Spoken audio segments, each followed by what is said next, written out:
जय हिंद दोस्तों, मैं विक्रम। स्वागत है आप सभी का आशीष सिंह लेक्चर के इस मस्त और धमाकेदार वीडियो में। कुछ बच्चों का ये मानना है, अभी मैं मैसेज पढ़ रहा था, सर लेट कैसे? पहले वाली क्लास जैसे जैसे छूटती है उसके अकॉर्डिंग ही तो क्लास होगी ना। आप लोग इतना परेशान क्यों होते हैं? मैंने आपको पहले भी ये बात बता चुका हूँ ऑलरेडी। चलिए स्टार्ट करते हैं। आज हम बात करेंगे प्रश्नावली 7.3 के इंट्रोडक्शन की। लास्ट वीडियो आई होप आपने देख ली होगी। लास्ट वीडियो के अंदर मैंने आपको बेसिक कंसेप्ट थोड़ा सा बताया था। तो 7.1 और 2 तक का तो ऐसा कोई खास रोल नहीं था। 7.3 से आपको दो तीन चीजें देखनी पड़ेगी, जैसे एनसीआर का एक फॉर्मूला हो गया, एनसीआर का एक फॉर्मूला हो गया, एनपीआर का सॉरी,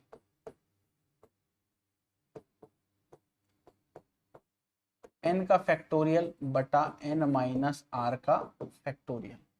यहाँ पर एन क्या है? कुल वस्तुएं हैं। एन का मान कभी ऋणात्मक नहीं होता है। आर जो है आपके पास जितने वस्तुएं आप लोगे वो आपको आर से दर्शाते हैं। ठीक है, यहाँ तक का समझ आया? यहाँ तक का समझ आया? बढ़िया। ये एक ही फॉर्मूला है जिसको आपको काम में ध्यान में रखना है। एक एन फैक्टोरियल होता है जिसको हम लिख सकते हैं एन, एन माइनस एक, एन माइनस दो, एन माइनस तीन। इस तरह से हम इसको लिख सकते हैं ना, N minus R plus minus one something. ये आपके पास एन फैक्टोरियल का हो गया। आप चाहो लास्ट में इसको लिख देना फिर 3 2 1। कुछ लोग इसको उल्टा लिखते हैं, बात एक ही है, परेशान होने की जरूरत नहीं, क्योंकि सब के सब गुणा के अंदर है। तो आप इसको इस फॉर्मेट में लिखो, चाहे आप इसे इस तरह से लिखो, एन माइनस तीन, एन माइनस दो, एन माइनस एक, और इसके साथ जीरो का फैक्टोरियल। इसके साथ साथ जीरो का फैक्टोरियल आपको पता होना चाहिए, एक होता है। एन पी एन आपको पता होना चाहिए, क्योंकि एन पी एन होता है एन फैक्टोरियल बटा एन माइनस एन का फैक्टोरियल। तो एन फैक्टोरियल बटा एन में से एन गया, जीरो का फैक्टोरियल हो जाएगा। एन फैक्टोरियल ऐसा का ऐसा आता है, जीरो का फैक्टोरियल 1 हो जाएगा। आप में से कितने लोग ऐसे हैं जिन्हें पता है कि जीरो का फैक्टोरियल 1 क्यों होता है और कैसे होता है? थोड़ा सा इसको समझते हैं डीपली। अगर आप ध्यान से देखो, अगर मान लीजिए मैं ऐसा लिखता हूं, मान लीजिए मैं ऐसा लिखता हूं, एन पी एन, आर बराबर मैंने एन लिख दिया है ना। तो एन पी आर होता है, आर की जगह मैंने यहां एन लिखा, तो एन फैक्टोरियल बटा एन माइनस एन का फैक्टोरियल। तो एन पी एन बराबर एन फैक्टोरियल बटा एन में से एन गया, जीरो का फैक्टोरियल। इस जीरो के फैक्टोरियल को अगर मैं यहां भेज दूं तो ये आपके पास आ जाएगा एन फैक्टोरियल, और एन पी एन मैंने अभी अभी आपको बताया है, एन पी एन बराबर एन फैक्टोरियल होता है। एन फैक्टोरियल से एन फैक्टोरियल उड़ा दो, एक आ जाएगा। तो आप कहोगे जीरो का फैक्टोरियल कितना बन जाएगा? कारण क्या है वो है, हालांकि एग्जाम में नहीं आता कि जीरो का फैक्टोरियल 1 क्यों होता है, ऐसा कुछ नहीं होता, बट आपको पता होना चाहिए कि जीरो का फैक्टोरियल 1 क्यों होता है। बात समझ आई? बात समझ आ रही मेरी?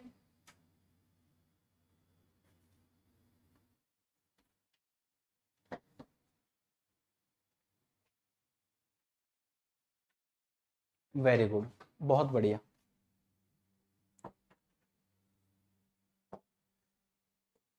क्वेश्चन ऐसा है, इलाहाबाद, एक वर्ड था, नवीन था, है ना। कुछ वर्ड ऐसे होते हैं जिनमें वर्ड जो है, शब्द जो है, शब्द क्या सॉरी, वर्ड पर्टिकुलरली एक लेटर की बात कर रहा हूं, वो रिपीट करता है।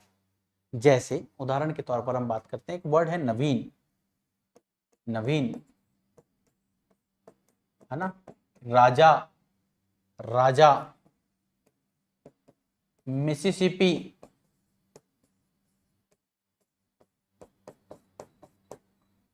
ऐसे कुछ वर्ड होते हैं ना, इंडिपेंडेंस हो गया, मंडे हो गया, इस टाइप के बहुत सारे वर्ड होते हैं। इन वर्ड में आपको दो बातें ध्यान रखनी। अगर मैं आपसे पूछूं कितने तरीके से अरेंज कर सकते हैं, तो सबसे छोटा शब्द उठाते हैं पहले, राजा। राजा को भी थोड़ा और छोटा कर देते हैं, ए और बी, दो आपके पास लेटर है, अंग्रेजी अल्फाबेट के दो लेटर हैं आपके पास।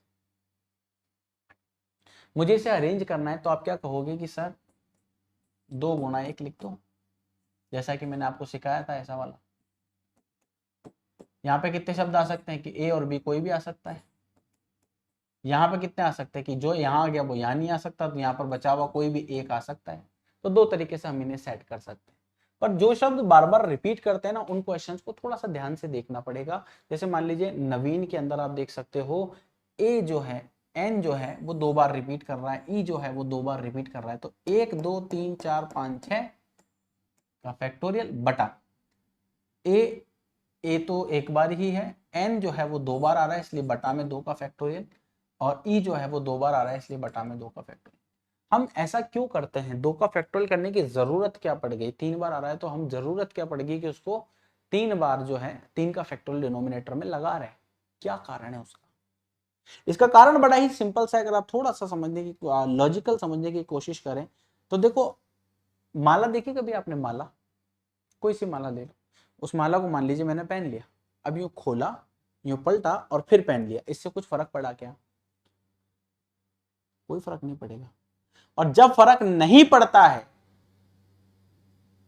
तब हम एक ही चीज को 2 बार काउंट कर लेते हैं, और उस अब जैसे मान लीजिए 3 बार रिपीट कर रहा है तो हम 3 बार काउंट करेंगे उसको।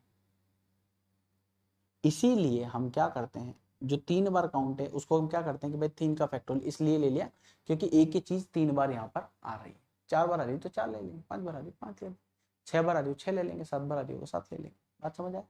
चलिए बढ़िया।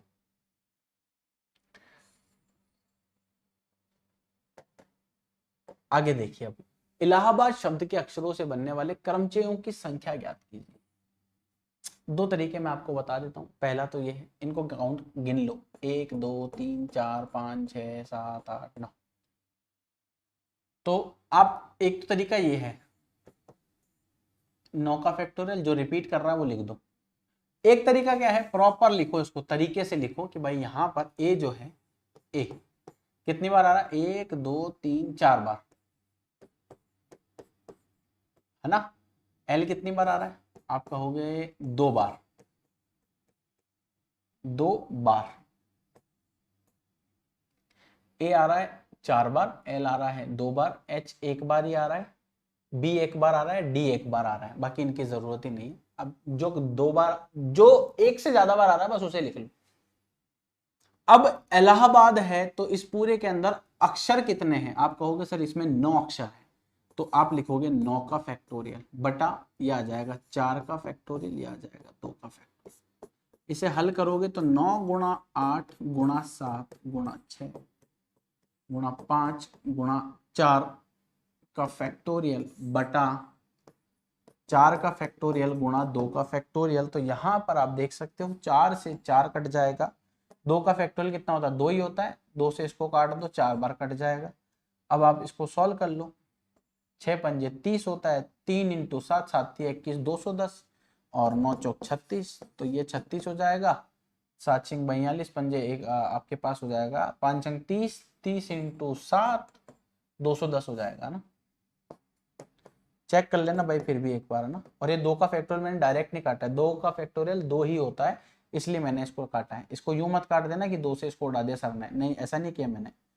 और 36 और 31 21 को अगर गुणा करेंगे तो 3 दूना 6 6 एकम 6 आ जाएगा आपके पास, 3 आ जाएगा, और 6 दूना 12 13 14 15 की 5 हाथ के लगी 1 आ जाएगा, तो 6 और 1 756 जो है वो आंसर आ जाएगा। चेक कर लेना भाई 756 आंसर आ रहा है क्या। 9 क्यों लिखा, रागिनी मौर्यवंशी, 9 लिखने के पीछे कोई वजह, 9 लिखने के पीछे कोई वजह, वेरी गुड। तो 9 गुणा 210 था तो 1 जीरो और उतार दो इसको भाई, मैं नहीं लिखूं तो बता दिया करो। आगे चले, अगला क्वेश्चन है आपके पास, 1 से 9 तक के अंकों का प्रयोग करके 4 अंकी। अब इसको मैं आपको 2 तरह से बताता हूं, क्वेश्चन को समझना, बहुत मस्त क्वेश्चन है, बहुत ही मस्त क्वेश्चन है। 1 से 9 तक के अंकों का प्रयोग करना है। अगर इस टाइप का कोई क्वेश्चन बनता है ना तो इस क्वेश्चन को बहुत ही ध्यान से पढ़ने की जरूरत है। कारण मैं बता देता हूं, कारण इतना सा है कि अगर आप इन्हें 1 से 9 तक वाले जो क्वेश्चन, जीरो वाला अगर इसमें ऐड कर दिया, मान लीजिए मैंने यहाँ कहा कि 0 से 9 तक वाले केस में, तो इस टाइप के जितने भी क्वेश्चन है चाहे वो 1 से 9 हो 0 से 9, उनको बहुत ही ध्यान से पढ़ने की जरूरत है। कारण क्या है, कारण यह है कि ये क्या आपको देता है कि 2 अंक चुन लो, 2 अंकों की कितनी संख्याएं बन सकती है, 3 अंकों की कितनी संख्याएं बन सकती है। तो यहाँ पर गलती क्या होती है वो मैं बताता हूँ। अब जैसे मान लीजिए अपन ने इतने क्वेश्चन किए कि भाई ये अंक है और 4 अंकों की कितनी संख्याएं बनाई जा सकती है, तो आप लिखोगे ऐसा कि भाई यहाँ पर इन 9 में से कोई एक अंक आ जाएगा, बचे हुए यहाँ आ जाएंगे, बचे हुए आ जाएंगे, बचे हुए आ जाएंगे। पर कभी कभी क्या होता है कि अगर मान लीजिए 0 भी है क्वेश्चन में, तो उस केस में क्या होता है यहाँ पर 6 अंक नहीं आ सकते, यहाँ सिर्फ 5 ही अंक आ सकते हैं, क्योंकि अगर आपने 0 लिख दिया तो वो फिर 3 अंकों की संख्या बन जाएगी। अगर मान लीजिए 4 अंकों की संख्या है, 12 2 अंकों की संख्या है, 11 2 अंकों की संख्या है, समझ आ रहा है। लेकिन मैं 0 1 लिख रहा हूं तो 2 अंकों की संख्या है क्या? नहीं, ये सिर्फ एक ही अंक है। अगर मैं यहां लिख रहा हूं 256, तो क्या ये 3 अंकों की संख्या है क्या? हाँ। 0 25 क्या ये 3 अंकों की संख्या है? नहीं, ये सिर्फ 2 ही अंकों की संख्या है। समझ आ रहा है।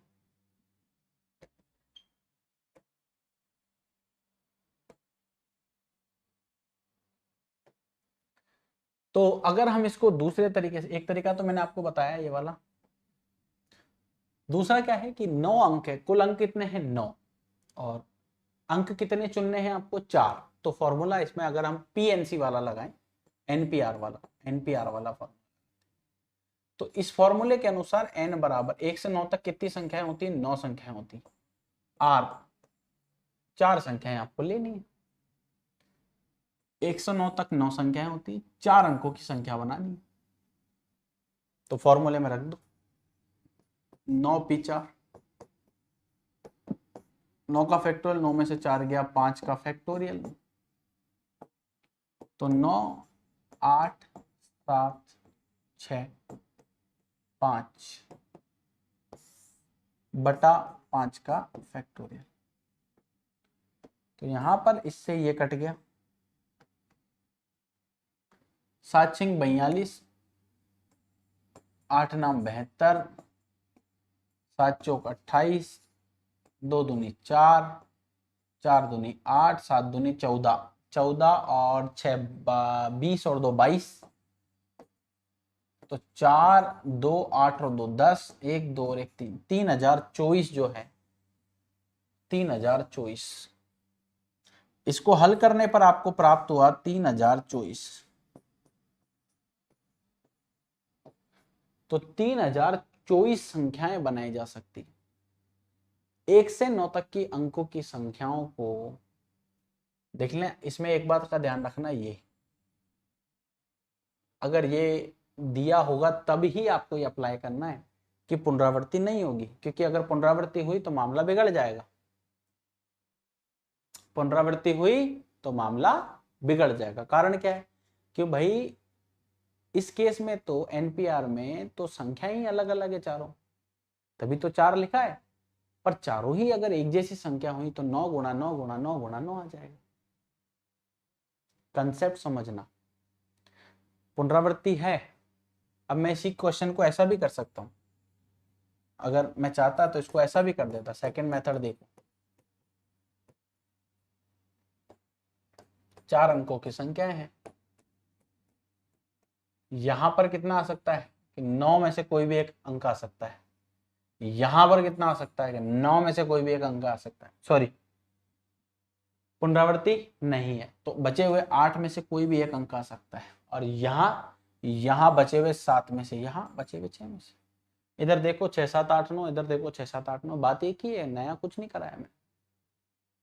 पुनरावृत्ति अगर है, ये तो हुआ डायरेक्ट वाले मेथड से, डायरेक्ट है ना, मल्टीप्लीकेशन बोल सकते हैं इसको अपन, मल्टीप्लीकेशन वाले मेथड से। अगर मान लीजिए मैं ये अप्लाई नहीं करता इस केस के अंदर, तो फिर दूसरा तरीका मेरे पास क्या होता है जिससे इस क्वेश्चन को मैं सॉल्व कर सकता था? कोई तो तरीका होगा मेरे पास। तो दूसरा कौन सा तरीका था जिससे मैं इस क्वेश्चन को सॉल्व कर सकता था या हूं? तरीका बड़ा सिंपल है, ये रहा। मान लीजिए अगर मैं इसमें लिखता ऐसा, तो मैं अगर इसमें पुनरावृत्ति होती तो मैं लिखता 9 गुणा 9 गुणा 9 गुणा 9। ये चीज मैं इसमें नहीं बता पाता, क्योंकि यहाँ पे चारों ही संख्याएं अलग अलग है। कंडीशन जो है ना, आप उस पर काम करो, कंडीशन समझ में आएगी तब क्वेश्चन समझ में आएगा। क्वेश्चन को रटोगे तो दिक्कत हो जाएगी, समझोगे तो जीनियस कहलाओगे।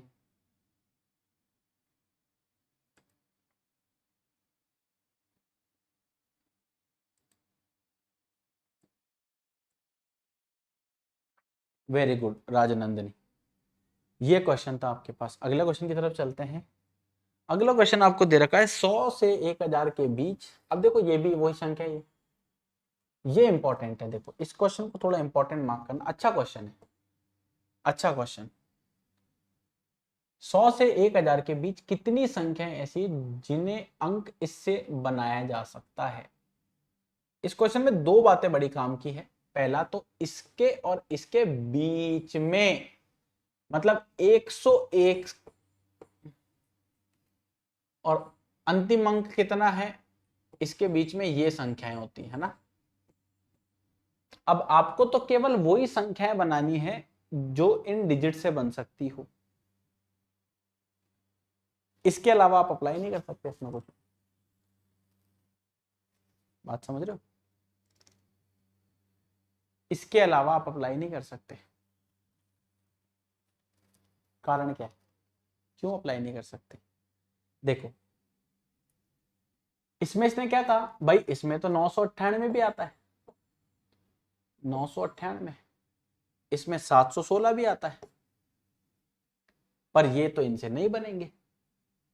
अब समझना, मैं आपको जो चीज बताना चाह रहा था ना वो इस क्वेश्चन में अप्लाई हो जाएगी। अब आपको चीजें और अच्छी समझ में आएंगी। इनके बीच में जो अंक होंगे वो 3 अंकों की संख्या बन सकती है। 100 से 1000 के बीच 3 अंकों की संख्या। अब ये 3 अंकों की संख्या समझना जरूरी है।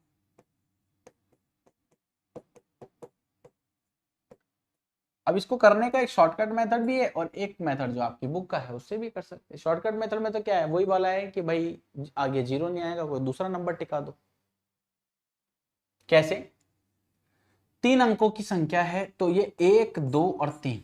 अगर मैं इससे सॉल्व करूंगा तो देखो यहां पर क्या क्या आ सकता है, 1 2 3 4 5 6। यहां पर अब 6 में, अब इसने क्या कहा पुनरावृत्ति की अनुमति नहीं है, तो बचे हुए 5 यहाँ आएंगे, बचे हुए 4 यहाँ आएंगे। अब जैसे आपने लिखा आपका आंसर गलत हो जाएगा। कारण क्या है, अरे भाई बचे हुए 4 में 0 भी तो हो सकता है, तो यहाँ तो 0 भी आ जाएगा। और अगर यहाँ 0 आ गया तो ये तो 2 अंकों की संख्या बन जाएगी। बात समझ आ रही है? अगर यहाँ 0 आ गया तो ये तो 2 अंकों की संख्या बन जाएगी। तो ऐसे केस में हम क्या कर सकते हैं वो ज्यादा जरूरी है समझना। ऐसे केस में हम क्या कर सकते हैं, किसी बच्चे को कोई आइडिया है? किसी बच्चे को कोई आइडिया है कि क्या कर सकते हैं? किसी बच्चे को कोई आइडिया है कि क्या कर सकते हैं? तो शॉर्टकट ट्रिक देखो, समझो इसको। n बराबर कितना है आपका, हो गया सर 6। 0 को भी काउंट करना है क्या? करना है। इसमें से कितने अंकों की संख्या लेनी है? r बराबर ले लो 2। ये एक केस बन गया। इसको आप लिख सकते हो ऐसे, 6 में से कोई भी 3 अंक, सॉरी 3 है ना, 6 में से 3 अंकों को चुनना है। कितने तरीकों से चुन सकते हैं, उसके लिए हमने NPR का फॉर्मूला इसमें लगा दिया। 6 में से 3 अंकों को चुनना है, कितने तरीकों से चुन सकते हैं, वो चुनना मतलब अरेंज करना है ना, वो वाला सिलेक्शन पर मत चले जाना, अभी मैंने सिखाया नहीं। तो 3 अंकों को कितने तरीके से हम, 6 में से 3 अंकों को कितने तरीके से हम अरेंज कर सकते हैं। 6 लोग 3 कुर्सी पे कितने तरीके से बैठा सकते हैं, ये भी समझ लो। अब इसमें एक बात ध्यान रखना, इसमें क्या होगा, इसमें इसमें अगर आप सॉल्व करोगे ना तो इसमें देखो मैं आपको बताता हूँ, इसको इसका बैक एंड देखो, मतलब इसके पीछे क्या चल रहा होगा, इसको जब सॉल्व करेंगे तो इसके पीछे क्या चल रहा होगा वो देखो। इसको हम लिखेंगे ऐसे, 6 का फैक्टोरियल, 6 में से 3 गया, 3 का फैक्टोरियल 6 5 4 गुणा 3 बटा 3, 6 5 4 आ जाएगा। ठीक है, पुनरावृत्ति नहीं है यहाँ पे, 6 में से कोई एक अंक आ सकता है, यहाँ पर बचे हुए कोई एक अंक, बचा हुआ कोई एक अंक। पर यहां पर इस केस में 0 भी हो सकता है, इस केस में 0 भी हो सकता है। तो करें क्या सर, क्या तरीका है हमारे पास जिससे हम समझ सके? कोई बात नहीं, हम मान लेते हैं कि 0 ले लिया हमने, ये 2 अंकों की संख्या बन जाएगा। इससे ज्यादा क्या होगा, अगर यहाँ 0 आ गया,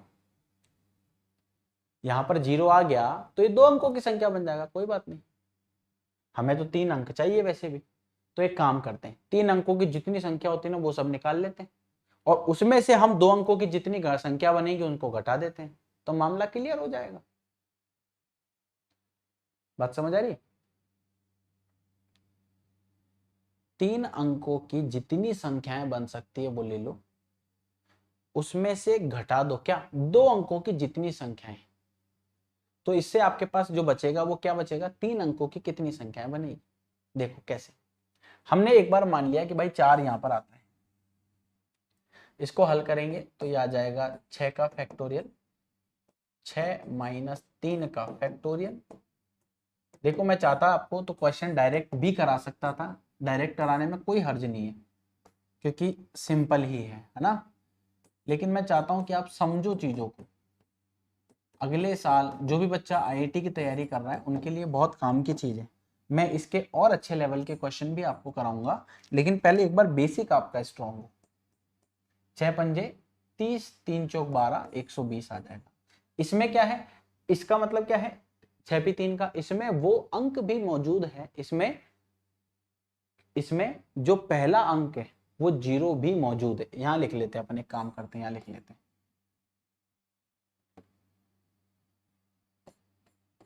अब आप समझ जाना, ऐसा 0 भी मौजूद है।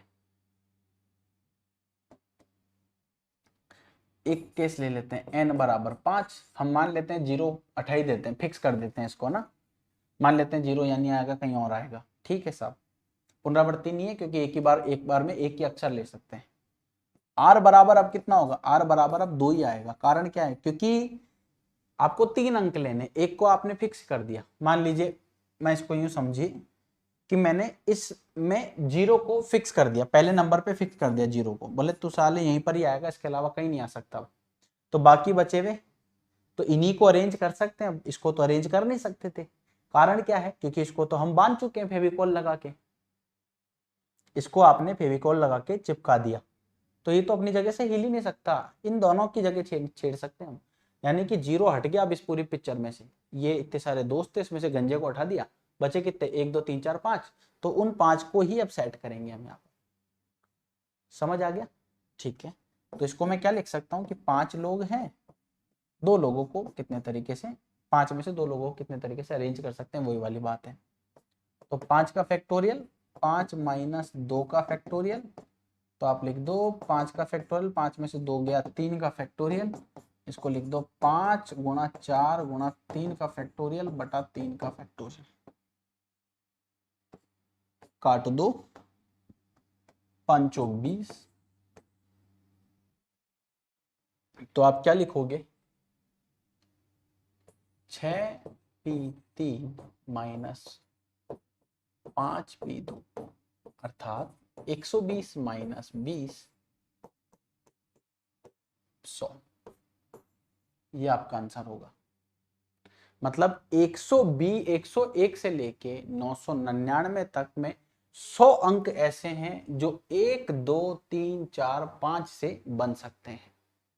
अब आपको मैं एक बात बताता हूँ, बड़ी काम की बात है, बहुत अच्छी बात भी, सोचना है इसको। आप सोचो अगर आपको ये फॉर्मूला पता नहीं होता और मैं आपसे कहता कि बना के बताओ, तो क्या आप एक एक अंक बनाना बैठते क्या?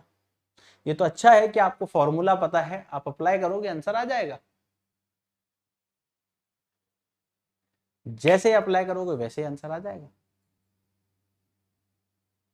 लेकिन अगर आपको नहीं पता है तो उस केस में आपके लिए प्रॉब्लम हो सकती है। उस केस में आप एक एक निकालने बैठोगे, आधी जवानी खत्म हो जाएगी। चलिए आगे देखिए, अगला क्वेश्चन आपका ये रहा, n का मान ज्ञात कीजिए।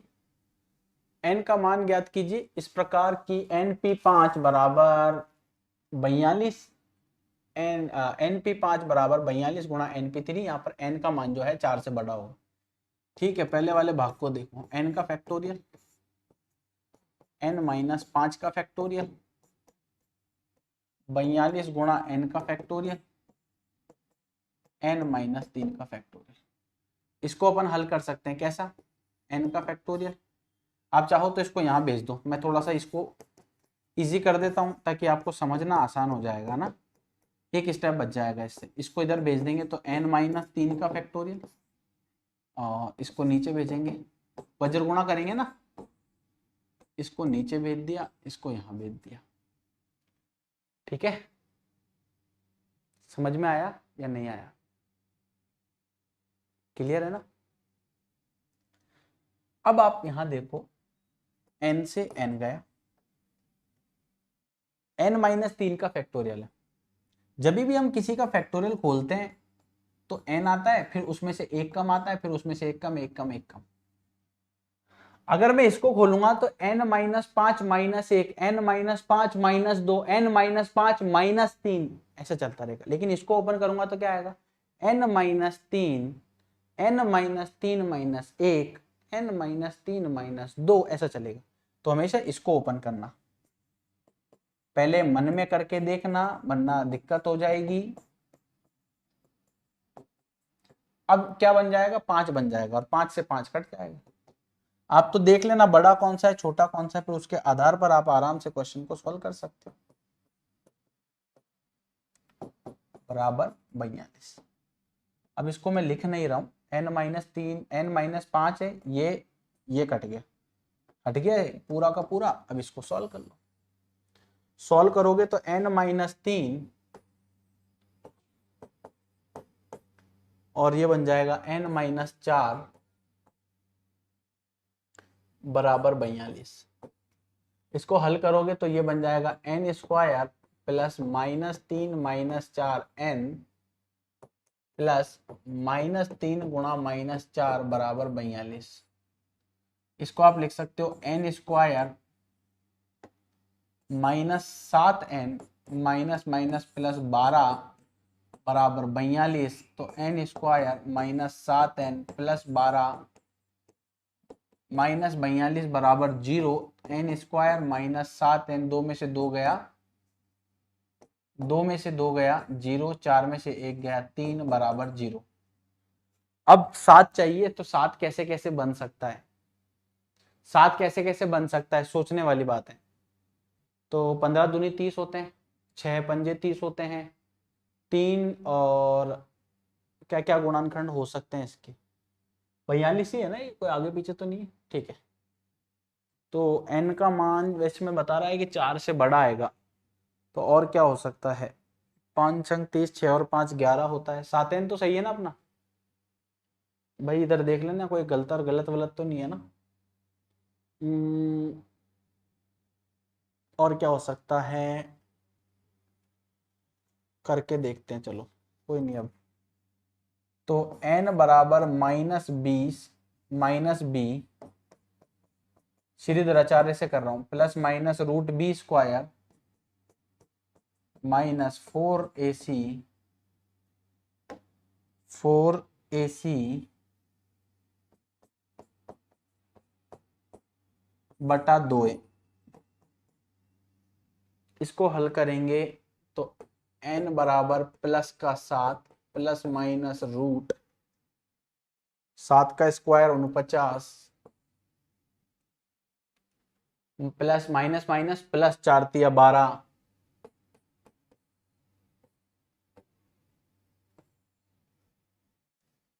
बटा 2। तो n बराबर 7 प्लस माइनस √4 और 2 6 169 हो जाएगा, 169 n बराबर 7 प्लस माइनस 13 बटा 2। तो n बराबर 13 और 7 20 बटा 2, और एक बार आ जाएगा माइनस का 6 बटा 2, 3। ये तो वैसे भी संभव नहीं है, तो ये आ जाएगा 10। n का मान हो जाएगा 10 और 4 से बड़ा है। आया समझ में? यार 10 और 3 भी तो इसका गुणनखंड बन रहा था ना, समझ ही नहीं आया? कभी कभी दिमाग नहीं चलता। 10 और 3 से भी तो बन रहा है, 10 और 3 30 होते हैं, और 10 में से 7 घटा देंगे तो आपके पास 10 में से 3 घटा देंगे तो 7 भी आ जाए। बढ़िया, एक ही बात है यार, किसी से भी कर लो, कोई फर्क नहीं पड़ रहा है।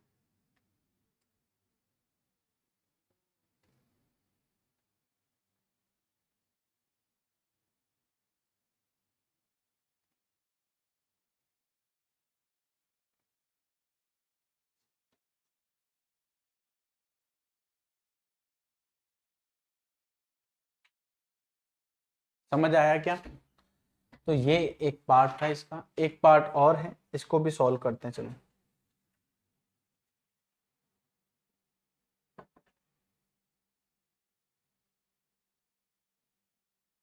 एक पार्ट आप ट्राई करोगे इसको, ये आपका होमवर्क है, ठीक है? यदि r बराबर 5 4 पी आर है और 6 5 पी आर माइनस 1 है, तो r का मान ज्ञात कीजिए। तो एक काम करते हैं, 5 गुणा 4 का फैक्टोरियल बटा 4 माइनस आर का फैक्टोरियल, 6 गुणा 5 का फैक्टोरियल बटा 5 minus R minus minus plus 1 का फैक्टोरियल। इसको मैं क्या लिख सकता हूँ, 5 गुणा 4 का फैक्टोरियल, इसको मैं क्या लिख सकता हूँ, 4 माइनस आर का फैक्टोरियल बराबर 6 गुणा 5 का, इस 5 को मैं ऐसे लिख दूं क्या, 5 गुणा 4 का फैक्टोरियल, और 5 में 5 और 1 कितना हो जाएगा, 6 माइनस आर का फैक्टोरियल। अब देखो, जैसा कि मैंने आपको थोड़ी देर पहले बताया, तो उसी से संबंधित एक छोटी सी बात है, अगर आप ध्यान से चीजों को नोट कर पाओ तो। 5 से तो ये 5 भी चला गया,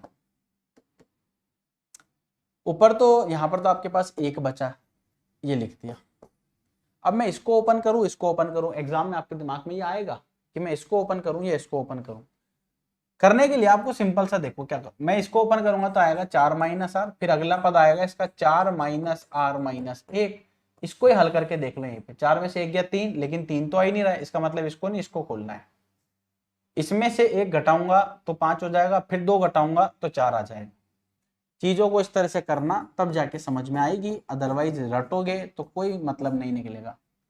तो 6 minus R, 6 minus R minus 1, 6 minus R minus 2 का फैक्टोरियल। इस पूरे से ये पूरा गया, 6 में से 2 गया 4 आ जाएगा, 4 माइनस आर का फैक्टोरियल इधर भी है, 4 माइनस आर, एक बार कटा है, ध्यान रखना, जीरो मत कर देना, बहुत से बच्चे तो जीरो कर देंगे, बहुत से बच्चे जीरो कर देंगे। इस पूरे को उधर भेज दो, इस पूरे को उधर भेज दो, इस पूरे को उधर भेज दो, 6 माइनस आर इधर आपके पास आ जाएगा, 6 में से 1 गया 5 माइनस आर, और इधर आपके पास बराबर में 6 आ गए। इसको हल करेंगे, अगर आप चाहो तो मैं इसको ऐसा लिख सकता हूँ, r माइनस 6 r माइनस 5 बराबर 6। बात एक ही है, क्योंकि माइनस कॉमन लोगे, मैंने क्या किया, माइनस कॉमन ले लिया है ना, इसमें से भी माइनस कॉमन ले लिया, तो कॉमन लेने से क्या हो गया, कॉमन लेने से ये दोनों प्लस के बन गए। अब देखो, इसको मैं सॉल्व करना इजी हो जाएगा कि x माइनस है x प्लस ए का, x plus A x plus B का फॉर्मूला यहाँ पर बन रहा है। तो R square as it is आ गया, प्लस माइनस 6 माइनस 5 आर आ जाएगा, और प्लस का माइनस 6 और माइनस 5 आ जाएगा, बराबर 6 आ जाएगा। तो आर स्क्वायर माइनस 11 आर, 6 पंजे 30 माइनस 6 बराबर 0, 30 में से 6 गया 24 आ जाएगा, तो प्लस का 24 बराबर 0, 6 पंजे 30, ठीक है, 5 माइनस आर और ये। अब फिर इसके गुणनखंड करने हैं, तो 6 चौक 24 होते हैं, 6 और 4 10 होते हैं, उसके अलावा 8 तिया 24 होता है, 8 और 3 बन रहा है, तो इसको लिख देते हैं, आर स्क्वायर माइनस का 8r माइनस का 3r प्लस का 24 बराबर 0।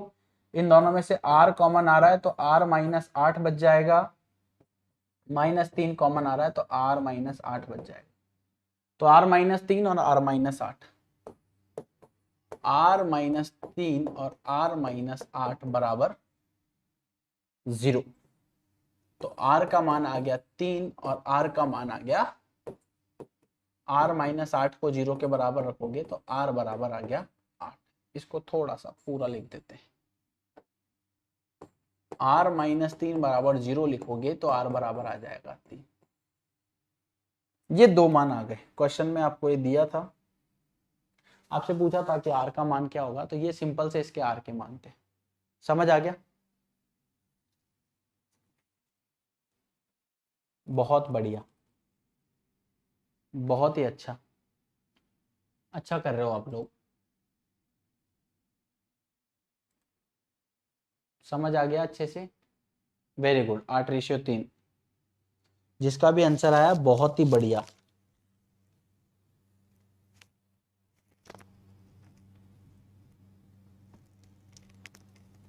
Very good. अगला क्वेश्चन की तरफ चलते हैं। डॉटर शब्द के अक्षरों से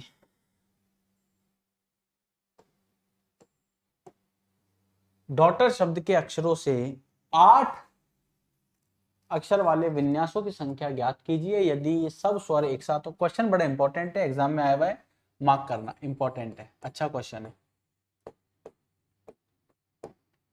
अच्छा प्रश्न। तो DAUGHTER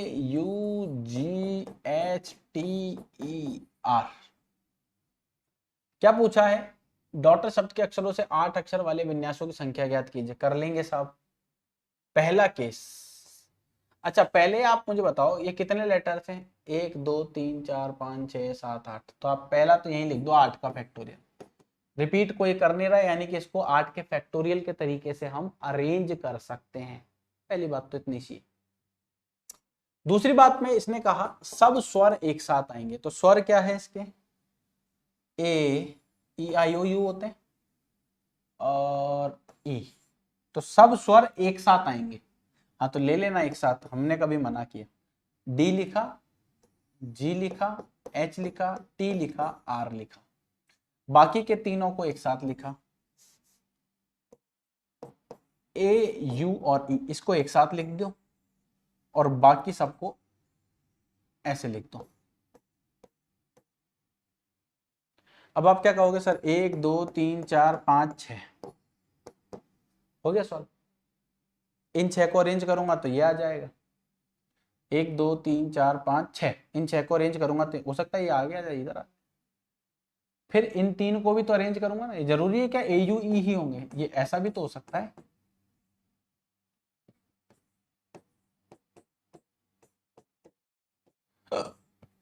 और भी तो कई तरीके हो सकते हैं। बात समझ आया? समझ में आया क्या? समझ में आया या नहीं आया पहले तो ये बताओ।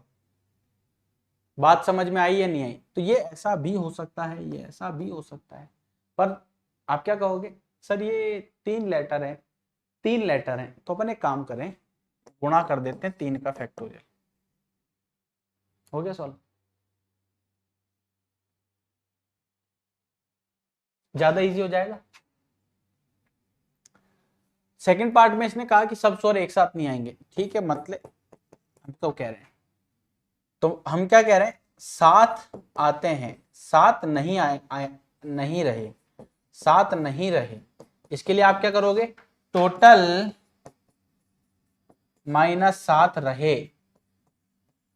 सबसे शॉर्टकट तरीके बताने की, सबसे शॉर्टकट। साथ नहीं रहे, साथ रहे प्लस साथ नहीं रहे बराबर टोटल। तो टोटल कितने के? 8 का फैक्टोरियल माइनस साथ रहे कितना भी निकाल के दिखाया था, 6 का फैक्टोरियल गुणा 3 का फैक्टोरियल।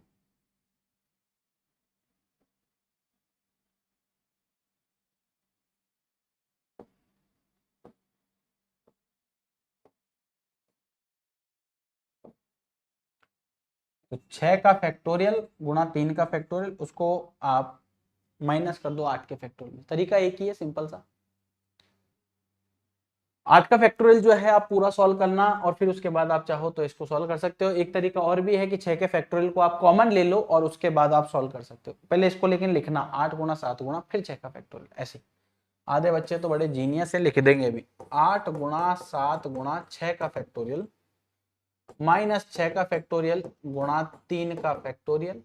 तो इस पूरे में से 6 का फैक्टोरियल कॉमन आ गया, तो 8 गुणा 7 माइनस 6 का फैक्टोरियल कॉमन आ गया, तो बचेगा कितना 3। 3 का फैक्टोरियल कितना होता है 6, तो ये आ जाएगा 8 7 56। 3 का फैक्टोरियल 6 होता है, ये आ जाएगा 6 का फैक्टोरियल गुणा 50। तो इसको सॉल्व करोगे तो आपके पास एग्जैक्ट आंसर आ जाएगा। क्वेश्चन इंपॉर्टेंट है, एग्जाम में बहुत बार पूछा गया है, इसलिए बहुत अच्छे से इस क्वेश्चन की प्रैक्टिस कर लेना। 4 लाल 3 पीली 2 हरी डिस्को को एक पंक्ति में कितने प्रकार से व्यवस्थित किया जा सकता है। अरे तो बड़ा दिक्कत, सॉल्व करने की जरूरत पड़ कहाँ रही है इसको, आंसर तो इसी में दे रखा है 1 2 3। 4 का फैक्टोरियल 3 का फैक्टोरियल 2 का फैक्टोरियल, कंडीशन भी दे दी इसने, यदि एक ही रंग की डिस्को में कोई अंतर नहीं है। कंसेप्ट समझ में आया आपको क्वेश्चन का? कितने बच्चे ऐसे हैं जिनको क्वेश्चन समझ में आया ही नहीं? कितने बच्चे ऐसे हैं जिनको क्वेश्चन ही समझ में नहीं आया? कितने बच्चे ऐसे हैं जिनको क्वेश्चन ही समझ में नहीं आया? सॉल्व करने की जरूरत नहीं पड़ेगी इसको। कारण क्या है भाई, डिस्को को एक पंक्ति में कितने प्रकार से व्यवस्थित किया जा सकता है, कुल कितनी है कि 4 इसमें है 3 इसमें है 2 इसमें, 4 और 3 7 और 2 9 का फैक्टोरियल। अब क्योंकि एक जैसी 4 है, एक जैसी 3 है, एक जैसी 2 है, तो 4 का फैक्टोरियल 3 का फैक्टोरियल और 2 का फैक्टोरियल, इसको सॉल्व कर लोगे आंसर आ जाएगा, बस खत्म। इजी है यार, ऐसा कोई दिक्कत नहीं है। इंडिपेंडेंस शब्द के अक्षरों से बनने वाले विन्यासों की संख्या ज्ञात कीजिए यदि सभी पी से प्रारंभ होते हैं। तो पी को फिक्स कर दो, बाकी सबका फैक्टोरियल निकाल दो। क्वेश्चन एज अ होमवर्क आप ट्राई करोगे, और कोई डाउट होता है तो आप मुझे कमेंट सेक्शन में बताओगे। क्लियर? तो ये कुछ पार्ट था दोस्तों जो आज हमने कवर किया। उम्मीद करता हूँ आपको समझ आया होगा। अगर वीडियो पसंद आया तो लाइक सब्सक्राइब शेयर जरूर कर दीजिएगा। इजाजत दीजिएगा, इस वीडियो में फिलहाल इतना ही। नेक्स्ट वीडियो में फिर मुलाकात होगी इसके आगे के क्वेश्चन से। तब तक के लिए बाय बाय, टेक केयर, स्वस्थ रहिए, मस्त रहिए, जय हिंद।